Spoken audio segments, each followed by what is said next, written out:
You're listening to Managing Leadership Anxiety, Yours and Theirs, a podcast offered in partnership with Missio Alliance. Each episode, we discuss internal and relational pressures, how they block effective leadership, and how we can move through them to a greater health. And now your host, Steve Cuss. Welcome, everyone, and particularly welcome to our new listeners who have joined us since we formed a partnership with the Missio Alliance. We're glad that you're with us as well. Really, the quickest way to get to know what I do is to go to my website, stevecusswords.com. There you can get a free chapter of my book. You can also get some templates that help you with your emotional health. And then coming up in March, I'm hosting a really neat 2-day workshop that helps you dive deep into family systems theory, helps you identify some triggers in your own life, and also helps you figure out how to notice how anxiety and pressure spreads in a group. This podcast, we have a guest today, a wonderful guest. I'm joined by Dr. Russell Moore. Russell is the president of the Ethics and Religious Liberty Commission for the Southern Baptist Convention. He took that role in 2013. Wall Street Journal describes Russell as vigorous, cheerful, and fiercely articulate, and having interviewed him now, I would completely agree. He was also named by Politico magazine as the top 50 influence makers in Washington. I'll just say this about Russell. I am not a Southern Baptist, but I'm profoundly grateful that he is in this role because of everything that has been thrown his way since he took on the presidency in 2013. He is a man of great wisdom, of kindness and clarity, but also of conviction. He speaks well and boldly to some of the most pressing issues that are facing us today, both inside the church and outside the church. Russell recently posted a really fun video outside the Johnny Cash Museum in Nashville, where he lives, and he was chatting about Kanye West's new album, so I thought that'd be a fun way to start off our conversation. You'll be eavesdropping in as Russell's talking a little bit about what he speaks up on and why. One of the things I see as my calling is to help people to think through the assumptions of, it's very easy. For me, I think the most difficult questions are not the ones that are being debated on Facebook right now, but the things that we aren't debating at all, either because we've sort of already accommodated to a pre-digested sort of read on something that's going on, or because we're not aware of what's coming for us. And so that's one of the reasons why I spend a lot of time dealing with issues of technology, because I think that often you have Christians who and non-Christians who aren't formed at the conscience level to be able to deal with advances in technology in all the various ways that affects people and churches. Yeah, it's a fascinating phrase you just used, how people already have a pre-digested opinion. Mm-hmm. What skill do you employ to help open up people to possibility? My general approach is that of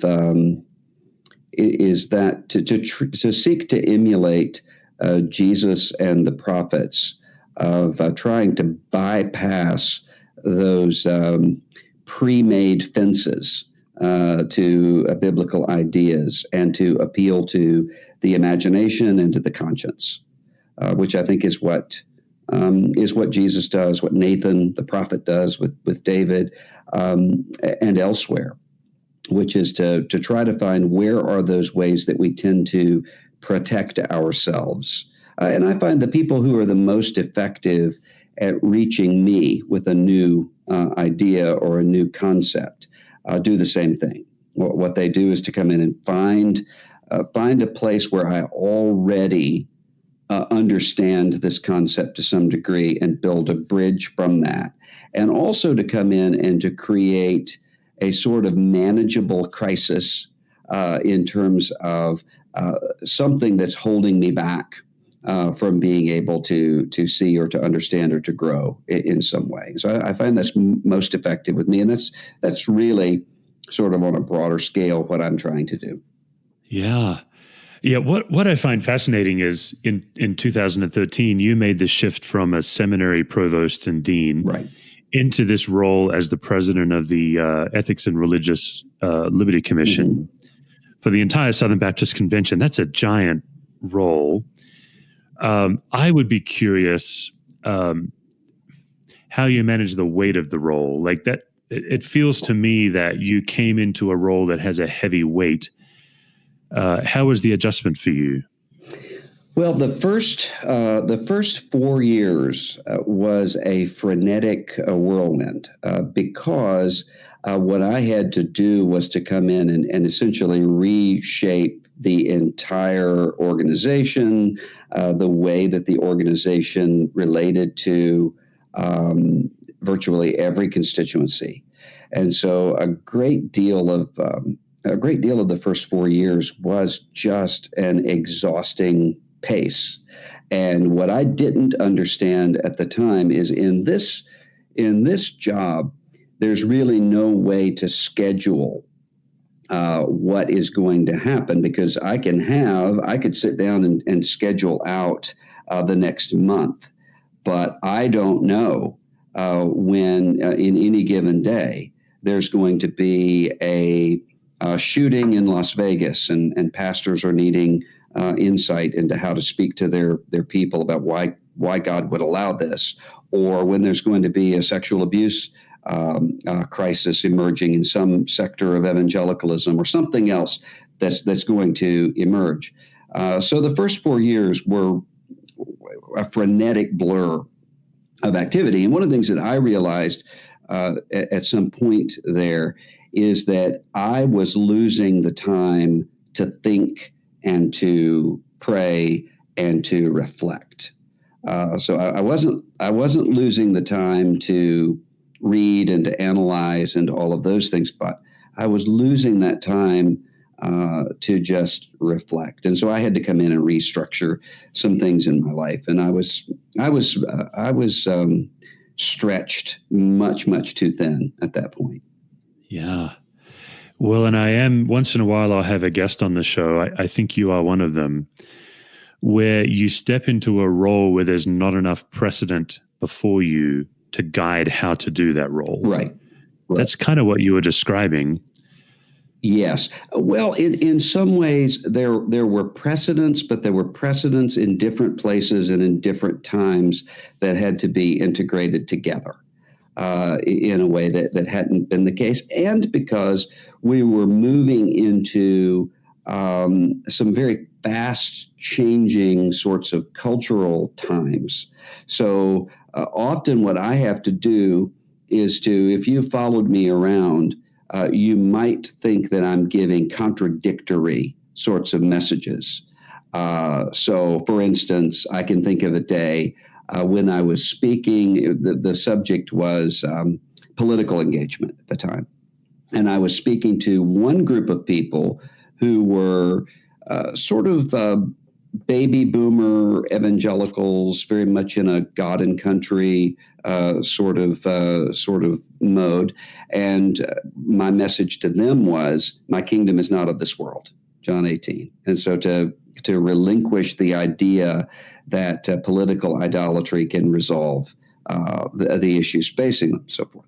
And then I spoke to a group of very young church planters who were in a very different mode.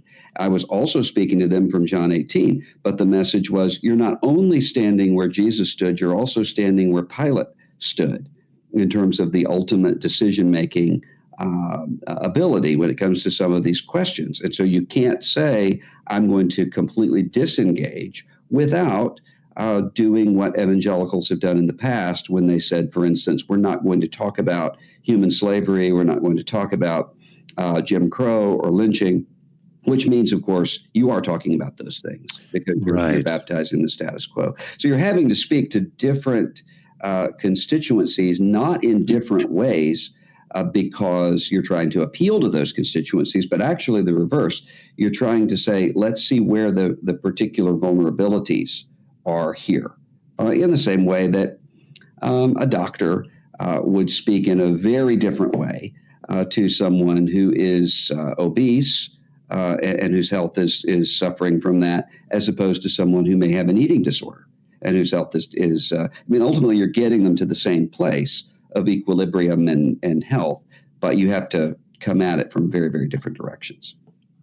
Yeah, what I hear you saying is part of your role and service is to contextualize the gospel to the people you're speaking to, and Yes. that looks different to each group. That's right. That's right. Yeah. So one of the things that has struck me about you, Russell, is by all accounts and your own reputation, you're a very kind human being. You're thoughtful. You're a person of peace. You know, you're not really a rabble rouser. You don't intentionally provoke, I think. And yet, I think because of your role in the Southern Baptist Convention, you are a lightning rod of criticism. Was that new? First of all, am I misreading that? But if I'm not misreading that, was that new? Was that a new experience for you as you came into this role to suddenly be a lightning rod when before you were fairly, I don't know, you didn't seem to attract much criticism?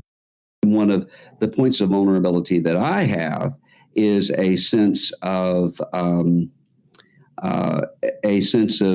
wanting to be accepted and belong, at least within my Christian community. And so fear of man is very much a reality for me. So there was a magazine article several years ago that the headline was "Russell Moore Fears No Man."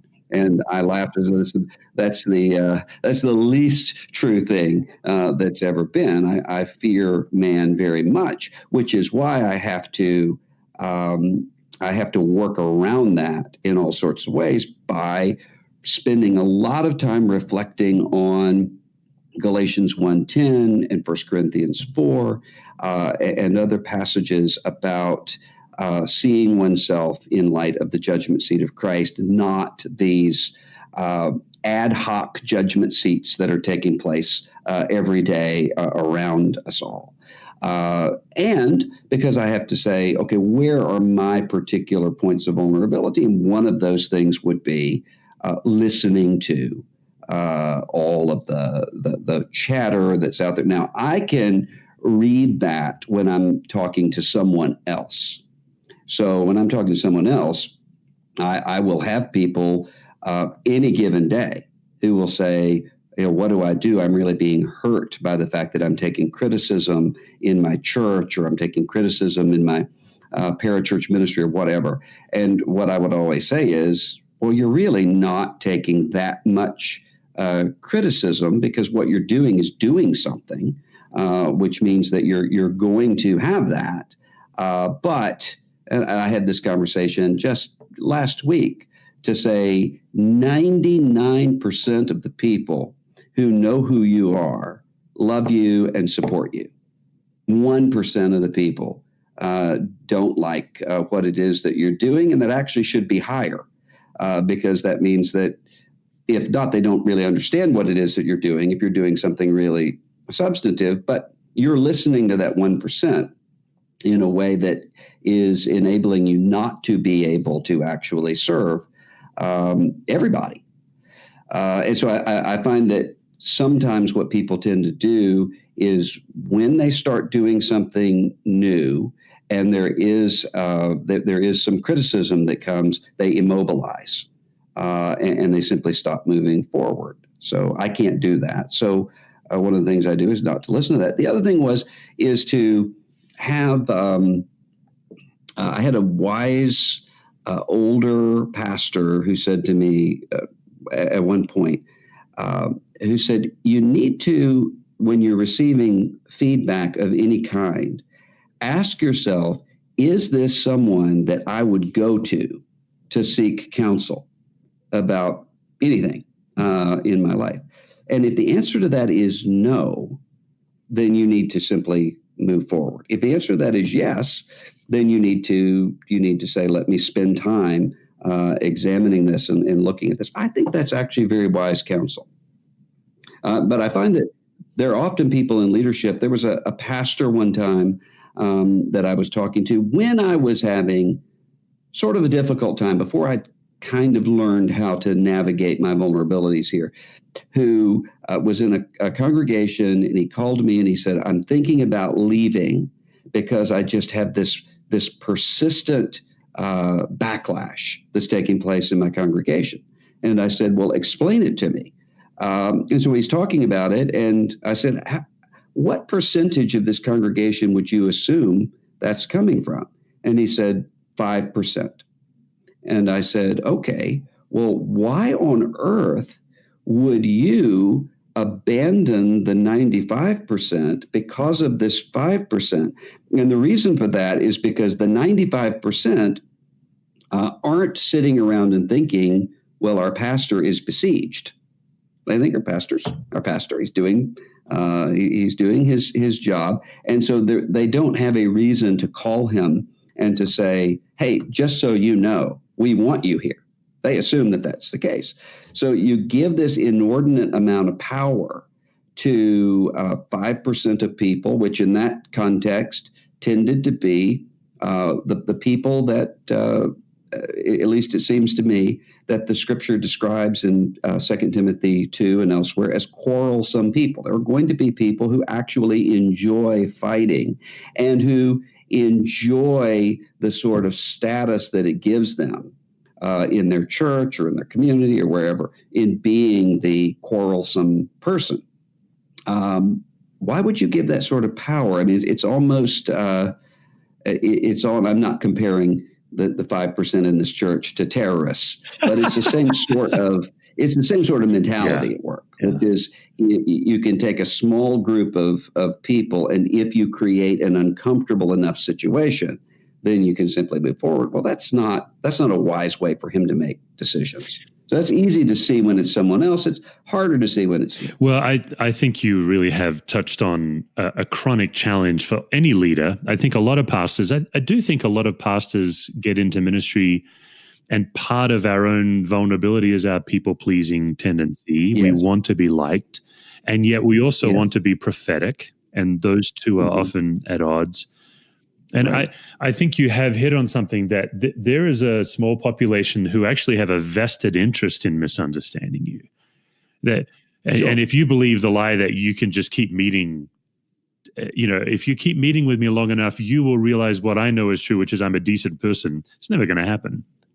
Oh, no. And I had a conversation with someone else who was really dealing with someone who was constantly kind of coming after him on social media and other places. And so his assumption was, if I just build a relationship with this person, then we're going to be able to come to a kind of reconciliation and move forward. And I had to say, your problem is you have a deep sense of naivete about what is going on in the life of this person. There are many people where that is the case.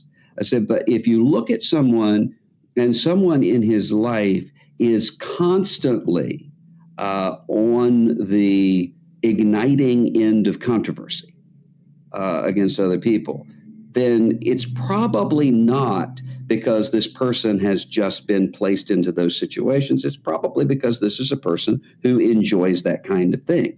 In which case, you're spending a lot of time trying to explain yourself to him and to cultivate him actually is not only not helping you in doing what it is that God's called you to do, it's also not helping this quarrelsome person, because it's actually fueling something that is hurting him.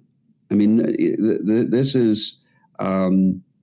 I think if you have a long enough view and you sort of watch people, and especially in ministry, there's sort of a cycle that comes through. So the people who actually enjoy the tumult of a controversy, I'm not talking about people who are in controversy. I'm talking about the people who enjoy the tumult of a controversy and who and for whom that needs to be status quo.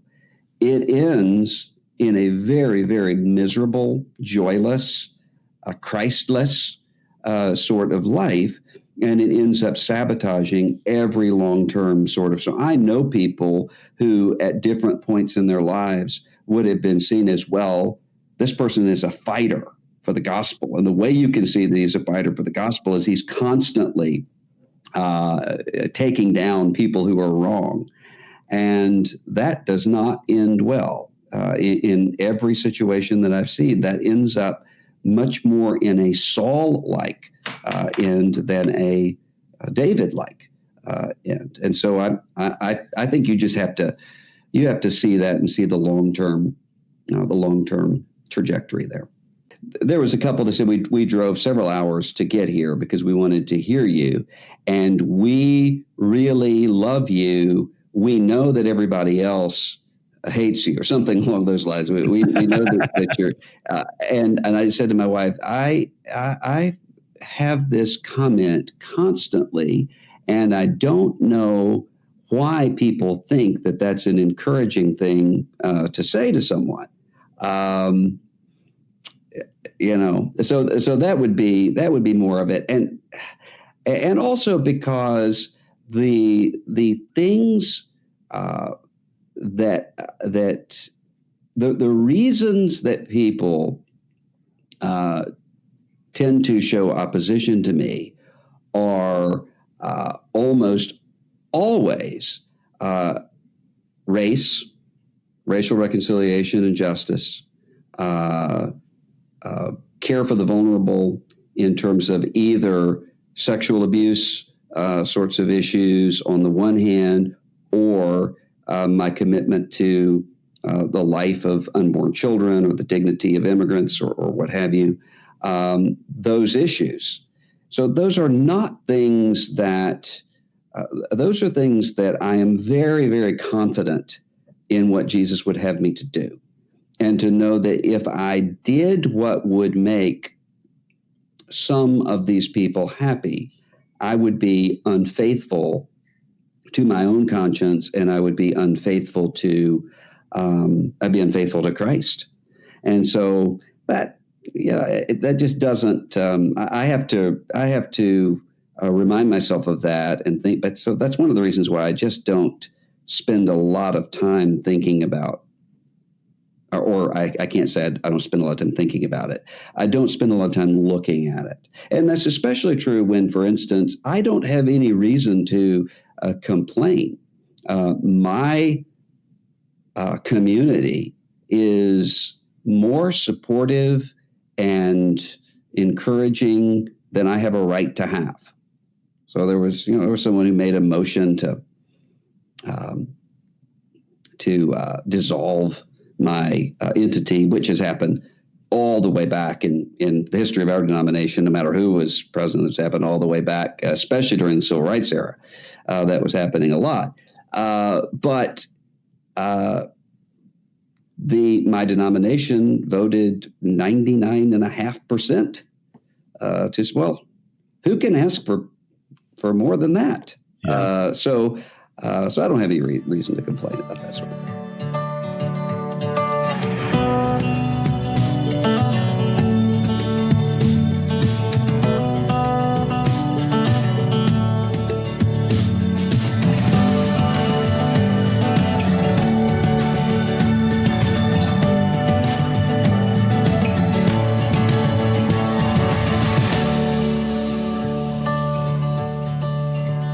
You recently published an article about your love for Frederick Buechner. Mm-hmm. I thought it'd be fun just to change tacks and hear you tell us what you love about his writing. What's he done for you?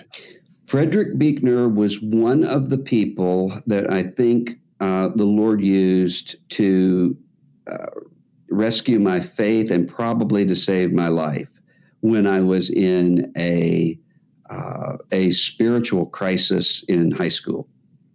Very profound depression and a sense of, because I was looking around and seeing in my sort of Bible Belt Christian world a lot of physical abuse of children, a lot of unmitigated racism, a lot of cover-ups of moral misbehavior depending upon the power of the people who were carrying out that moral misbehavior, all of those sorts of things. And so I came to the point where I started wondering, is Christianity, in fact, just a means of advancing some political or cultural or economic agenda? And if that's the case, that means that everything that I've put my hope and trust in is gone.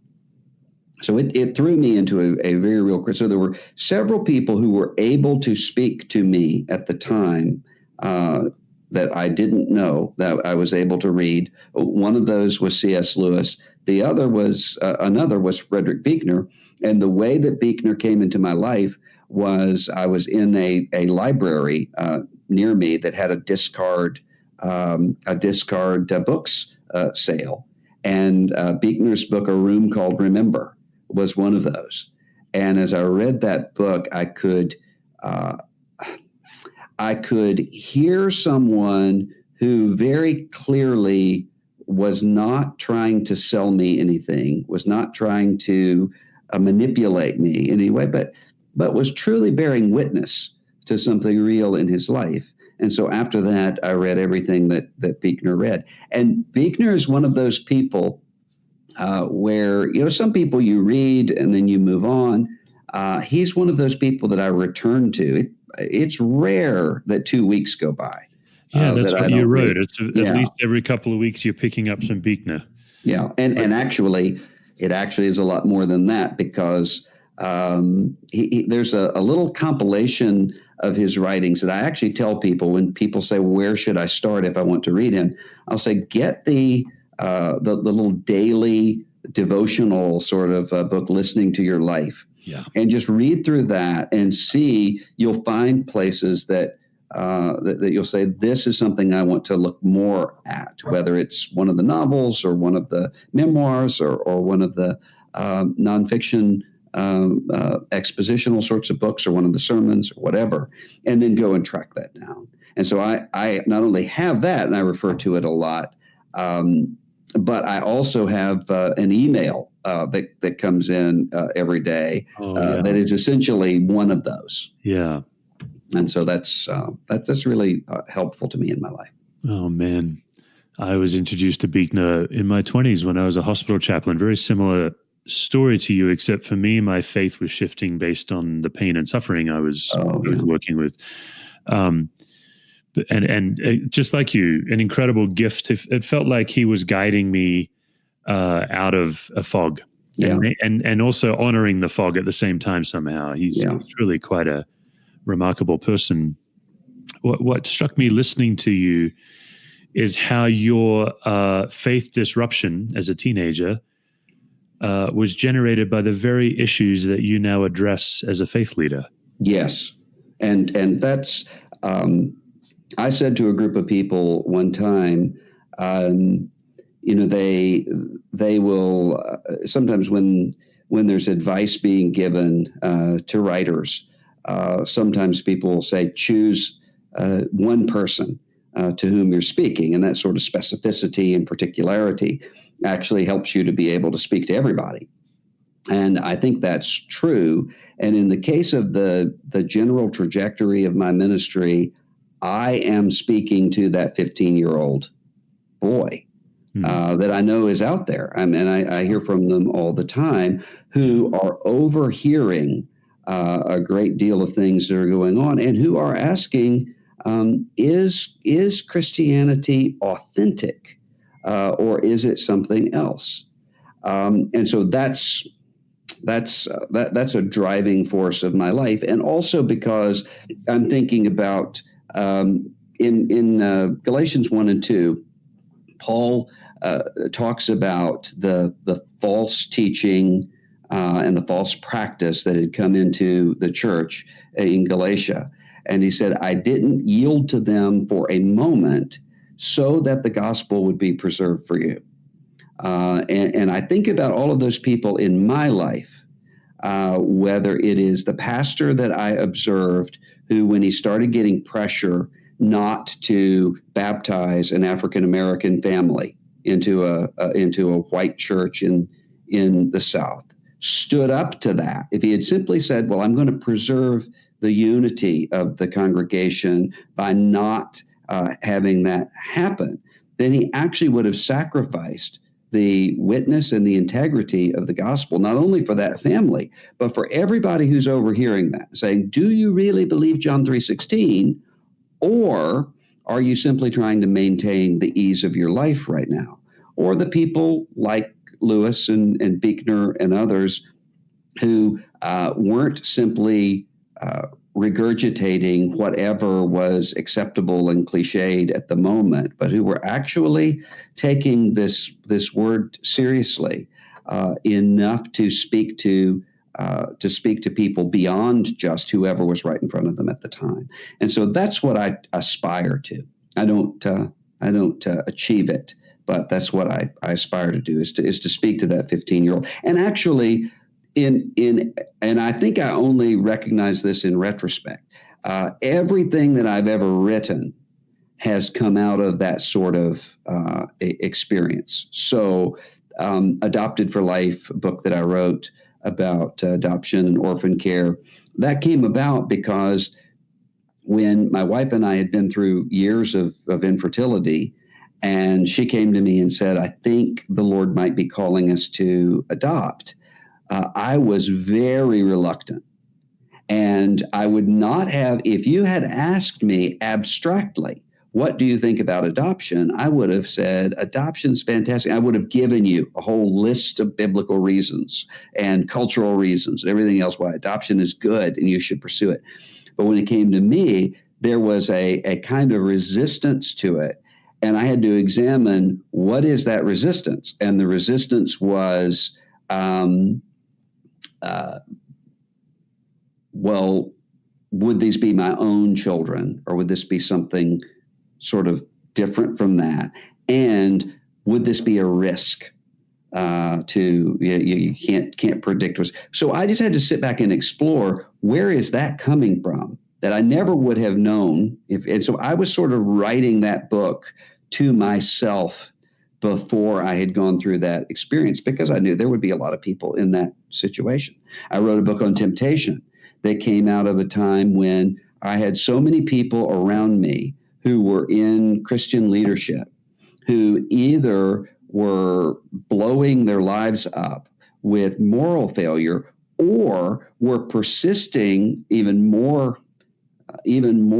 worrisome to me, persisting in kinds of moral failure that don't tend to get people fired in evangelical Christianity. So malignant forms of narcissism and outbursts of rage and all of those things that are disqualifying in Scripture, but they're not disqualifying in terms of Christian leadership, and often, at least in the short term, become sort of effective in the short term for Christian leadership. And so seeing all of that and becoming scared by it to some degree caused me to kind of write to myself, here's how to understand the process of temptation and so forth. So that's sort of the mode that I always tend to go in. And one of the things that's helpful, it kind of loops back to what you were talking about earlier, it's been helpful to me, is there's a secular, non-Christian leadership guru, for lack of a better word, that I listen to constantly, because he's reshaped the way that I see many things, Seth Godin. And one of the things that he talks about is the fact that he'll say, go and look at the Amazon reviews for Moby Dick and for my favorite novel, Brothers Karamazov, and for a number of other things that are uncontested in terms of what they bring to the table. And you're going to find 1-star, no-star reviews of people critiquing that. He said the response when you see that is not, oh, well, Herman Melville was wasting his time with Moby Dick. It's, well, Moby Dick's not for you. Don't read Moby Dick. And so there's a lot of what we all do in ministry where we're going to have to say to, it may not be for you. It may not be your situation that you're in. It may not be your particular point of connection or your point of vulnerability that needs to be shored up. But I have to speak to those for whom it will. And that's a big piece of it. Yeah. Yeah, something you said in that haunts me. It's haunted me for a long time. Is I am I would say most people describe me as type A, high dominant, upfront, charismatic gifts on a stage. The shadow side of which is arrogance, self-righteousness, pride. Mm-hmm. And my sins get me elected to lead pastor. Right. If left unchecked. I think that's what you're inferring. Yes. Whereas other people's sins maybe get them in jail. And it's hard to say on most days which ones Jesus was cautioning us against more. I think the fact that I can be sinning and promoted is a pretty terrifying reality in the modern church. It is, and it's not just in terms of that at the big level. It's also just in terms of, for there would be really easy there are some people for whom the way that you build an audience is to come into the middle of every evangelical controversy or whatever your audience is, whatever that point of controversy is, and get yourself in the middle of that in a way to build that audience. Yeah. And we had somebody who actually had come through and was suggesting, you really need to do that more because there are a lot of people who really like that. And my response to that was to quote from the old Dustin Hoffman movie Tootsie, where the woman has said, there are a lot of men who like this particular kind of woman, whatever it is. And she says, yes, but I don't like the men who are attracted to that. Yeah. And yes, but yes, I know that that's the case. But I don't think that's healthy. Not healthy for that audience, not healthy for me. And I learned that really very early on in ministry. I was sent as a doctoral student. Nobody knew who I was. I was sent as a journalist. I had some journalistic training and experience to cover a meeting of a group of Baptists who had split off from my denomination because of some theological differences. And so I was commissioned with going and reporting back from their General Assembly. And when I came there, I found some issues that were very different theologically and very troubling theologically. And so I reported those things back. Everything that I said was true, but I was the wrong person to be doing that because I noticed what was going on in me. And what was going on in me was I was almost delighting, sort of like a prosecuting attorney who's finding the evidence in prosecuting this case. And I was enjoying the sort of affirmation that was coming from my team, whatever that is, at the time. Well, it was very, very destructive for me spiritually. And it was almost like an early warning carbon monoxide detector went off in the house to say, this can happen to you, and you need to guard against that. And so I think that reality is sort of constantly in front of a particular kind of personality.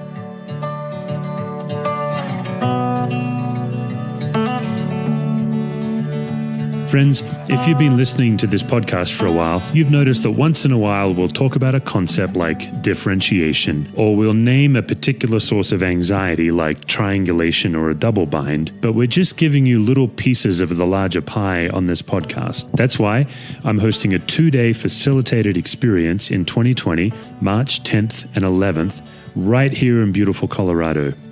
A 2-day facilitated experience is different than a conference in that at a conference you often sit through a whole lot of monologue, but for these 2 days you'll be sitting round table, and not only will we give you a whole bunch of tools and a whole bunch of sources to help you understand anxiety, but we'll also give you a lot of time, and I'll be putting you with some trained facilitators so you can try on these principles in the moment. I know that 2 days is a lot to give up nowadays, but you're going to come away not just knowing sources of your own anxiety, but also learning how to pay attention to anxiety in groups.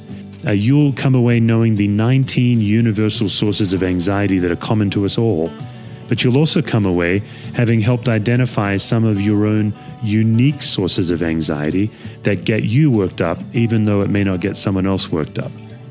We'll also be teaching you how anxiety is a spiritual dark force and how the nature of anxiety can be displaced with the grace of God in the moment. But not just for you, also for those with whom you're in a team. We'll be teaching some powerful tools like second-order change and differentiation. We'll be helping you learn how to do a genogram and how you can break some long-term generational traits in yourself. Also, you'll learn how to notice recurring, predictable patterns and how to reverse them in any group or any team or even in your family. This is perfect for a team. That's why we have discounted tickets for groups of 4 or more. I'm also offering an early bird rate until the end of December. You can get more information at my website, stevecusswords.com. 2-day facilitated experience, March 10th and 11th in the Denver area. Chronic anxiety is generated when we're not getting what we believe we need. So if we believe we need to be liked or to be understood, and that's not happening, then we get chronically anxious. I find it helpful to first identify it physiologically. So in your case, would you first notice it in a spinning mind, a racing heart, a tightening gut, or like a clenched shoulders? Spinning mind and clenched shoulders together. Okay. Yeah. I'm a spinning mind person. I believe the lie that I can worry my way to peace. Oh, I do too, yes. Okay. Could you say a little more about that? Yeah, I tend to, the danger that I have is one of rumination. And so when I'm under, one of the things I've noticed is when I'm under a great deal of stress, sometimes it is because I have too much going on and I need to sort of withdraw from a time. But I found I can easily overcorrect in that way, where I say I need to sort of withdraw for a time and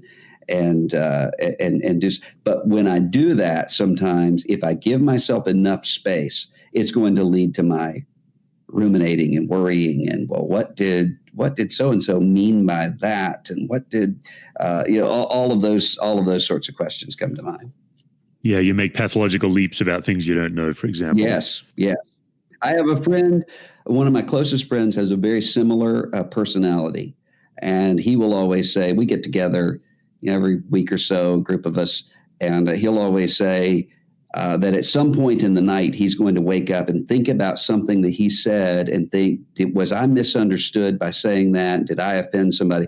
So I've started just finding whatever. He'll say something and I'll just say, well, now you don't have to worry anymore about what it is you're going to wake up and think about tonight. And we sort of diffuse it that way. So it's, that's an issue I have. Yeah, that's right. Yeah. Knowing that you're going to do it makes it a little less intense. Yeah, for sure. Yeah. I think another challenge is it really helps a leader to identify the sources of anxiety in their life. So for example, if I know that I tend to be a people pleaser, to what you just stated, knowing that diffuses its power over me.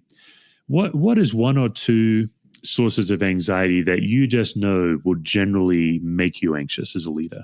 One of those would be what you mentioned in terms of people pleasing, and also I can't stand to be manipulated or to feel like I'm being manipulated.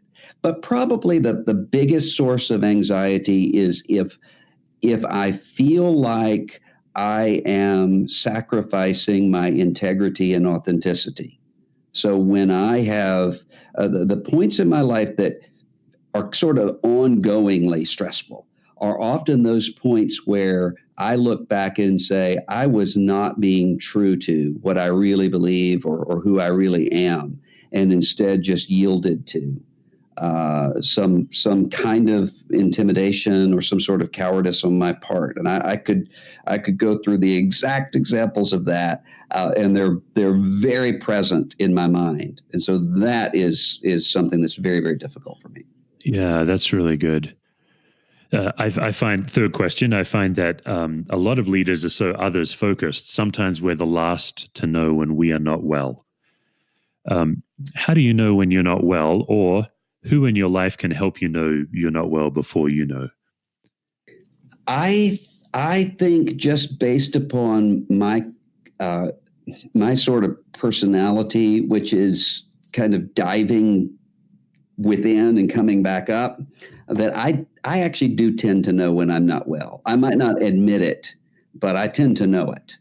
And so I tend to know it before other people. I just don't tend to know what to do about it. Yeah. And so Okay. I have some people around me who will know often what to do about it, but I do tend to know. Okay. That's good. One of the theories of chronic anxiety from Murray Bowen is that it's always contagious in a group. People catch anxiety like you catch a cold. Yeah. Particularly in your role, where have you seen anxiety spread like fire in a group? Well, it can often happen.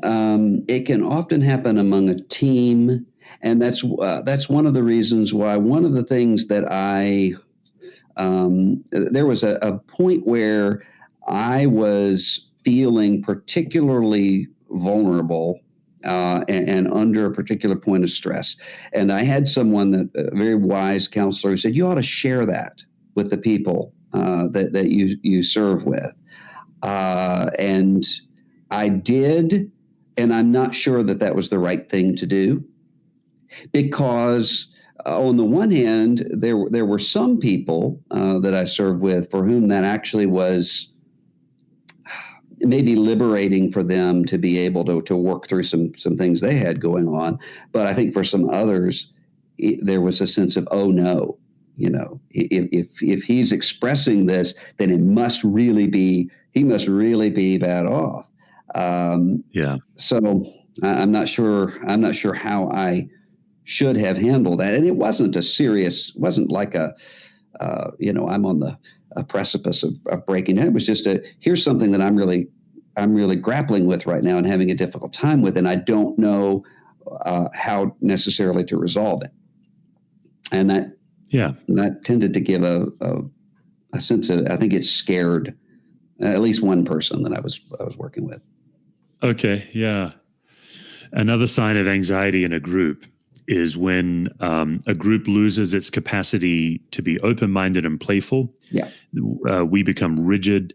And one of the signs that Ed Friedman teaches us to look for is when groups start behaving in recurring, predictable patterns. Yeah. When they behave this way, you're not surprised.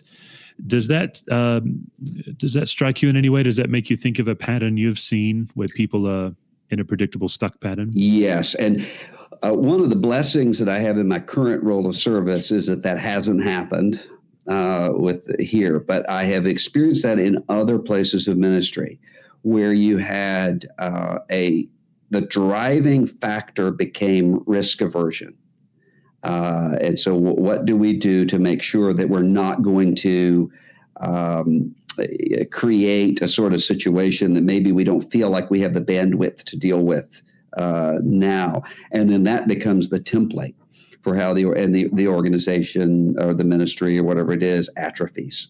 And if what your goal is to sort of the other extreme and danger of the sort of quarrelsome, where we have to have the adrenaline rush of constantly being in the middle of tumult.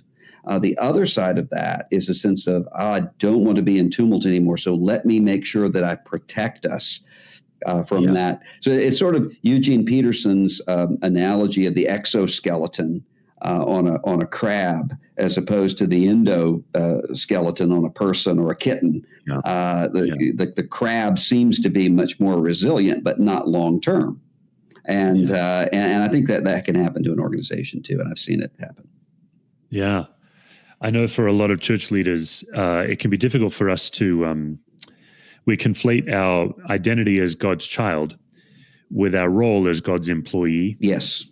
And I think what it also makes me think of is when John said, perfect love casts out all fear.